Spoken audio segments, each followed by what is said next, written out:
Hi, this is Patrick, and in this video I'm going to show you how you can create a product in ArcSight. Starting here on the ArcSight user site, it's at this page, but you can also get there by looking down this menu, hitting Advanced Settings, and then tapping on the Products tab here.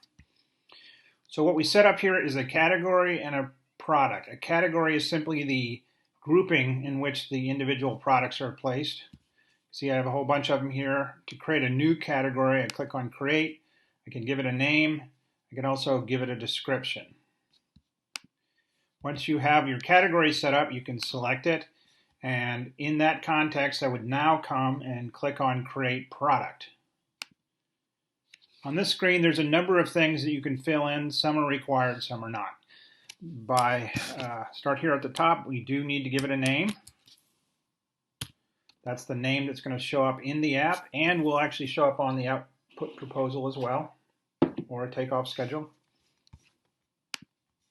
I can provide a description. Now this description is not required and will only appear on an outputted customer proposal. It will not appear in the app itself. Excuse me. So I'm going to jump down here to visual representation. The way that products are displayed in the app, there's a number of ways, I should say. You can have a line, or you draw a line or an arc. You can draw an area, so you're drawing an area on the screen, some sort of square or rectangle or polygon. You can have what we call a shape, which is just those symbols that you can drop on the screen. We also have a fourth category called non-visual or no visual. And those are the kinds that don't really make sense to put on the diagram itself, but rather you want to collect. A very good example of that might be a permit fee. Those are added on the summary screen, which is not for this video.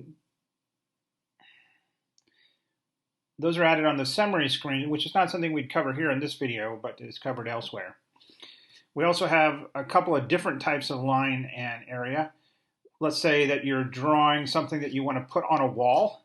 So you want to capture that wall surface area. So you can draw a line and then define the height of the wall. So that's this line arc as wall surface. And in a similar way, you could draw an area and either define a height or a depth to create a volume. So we're just going to start with this first one, line. I can pick the unit I want to capture here. And for all those representation shapes, products, you will have to define how visually that's going to appear. For a line, I will define those in just a second. For area, obviously separately. And then if you had picked shapes, you would see all the shapes that you've created, and you can choose from one of those. But in the case here with a line, I'm going to click Visual. I can choose the color of the line. I can choose how thick the line is, and I can choose the type of line it's going to be. And you'll get a small representation here. Right here it shows what is the output unit going to be. So right now we're capturing length, and it's shown in feet. While we won't go into it in this video, you can do modifying that. So let's say that you want to capture it as a line by drawing, but then you want to convert that into, say, sections, because that's how you purchase or you want to sell. That's just one example, but you can choose many different ways to convert how you capture into what is actually shown. Again, that is going to be covered in a separate one. It has enough to just warrant its own video. Next, we can do price.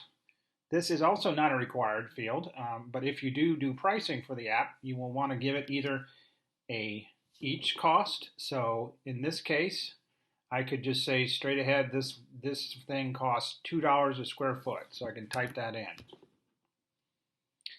So, however, there are plenty of cases where you have more need for more complex pricing. So that's why we have this thing called price parts. If I tap on it, you can see that I have one price part, that one I've already defined. I could add additional items here where, let's say this is, there's another version that's $4. This is the 1-inch piping, and this is the 2-inch piping.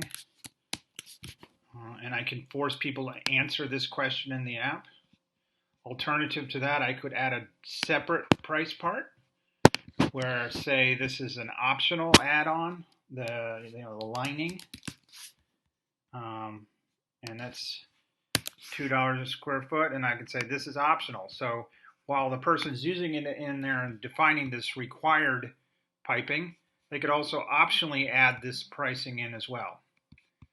And last, there are a lot of more advanced features like tiered pricing, minimum pricing, and whatnot.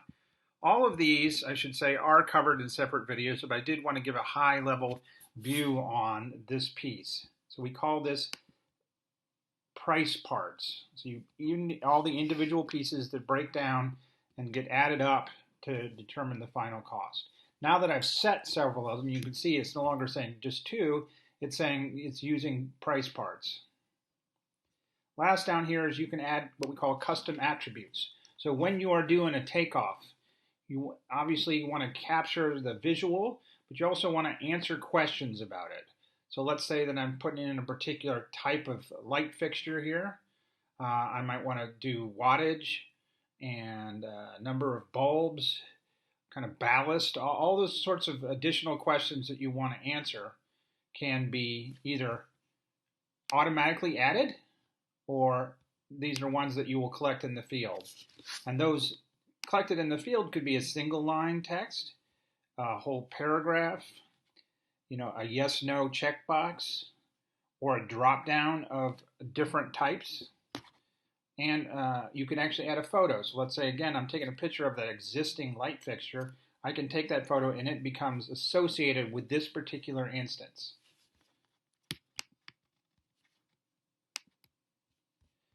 This, again, is a optional field for folks who will use it for the takeoff. But once I've finished all the required fields, I just click Create and it gets added to the list. Last I'll say here is that many of those things I just went through are individually covered in future videos. This is merely just sort of the overview on how you go about creating those. Thanks for watching.